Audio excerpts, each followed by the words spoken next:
Well, Donald Trump has not only permanently transformed American politics, his influence on Europe's political landscape is now also ubiquitous. In just the latest example, voters in the Czech Republic are casting ballots today in the first of a two-day general election. You can see some live pictures of residents of the Czech Republic voting there. Now, the frontrunner in this election is the party of none other than Andrej Babis, who is a self-described Trumpist and billionaire who has also pledged to give less support to Ukraine. He's also an ally of Hungary's Viktor Orban. For more, we're going to cross now to our correspondent, Ian Willoughby in Prague. Hi, Ian. So, what are the main issues that have been dominating the campaign ahead of this election? Well, the issues dominating the campaign have included migration, economic issues, support for Ukraine, and the future of Czech public media. But many people are saying that this election is, in fact, a battle for the very future political orientation of the Czech Republic. The front-runner, the main opposition party, ANO, is a populist party headed by Andrej Babis, who you referred to. He's a billionaire businessman who is an admirer of Donald Trump. His party even had red caps made up. And they're in the same group in the European Parliament as France's National Rally and Austria's Freedom Party.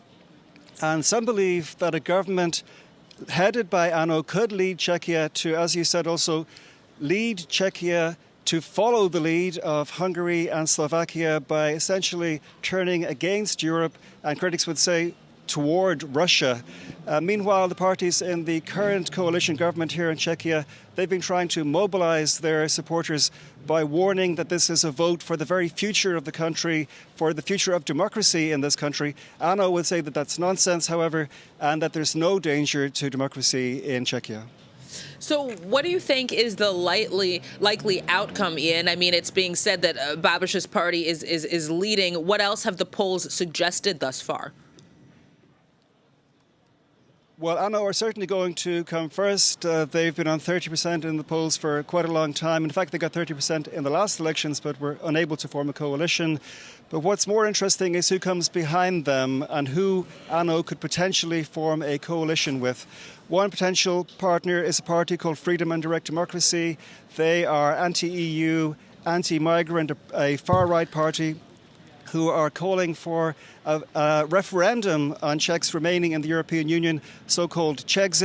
Another possible partner for Andrej Babis and ANO are a grouping called Enough, featuring the Communist Party. And that will be interesting because the Communists have never been in any Czech government since the fall of the communist regime here 35 years ago. Also, what's possible, however, is that one of the parties in the current centre-right government could go with ANO.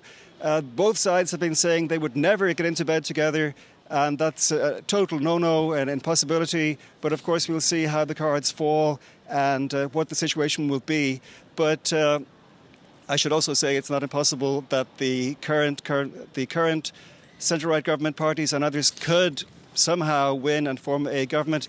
But nobody here will be betting the house on that. That seems very unlikely. In any case, things will be clearer, a lot clearer after the polls close here in just under 24 hours. A few hours later, we will have a much clearer idea of what the future holds for Czechia.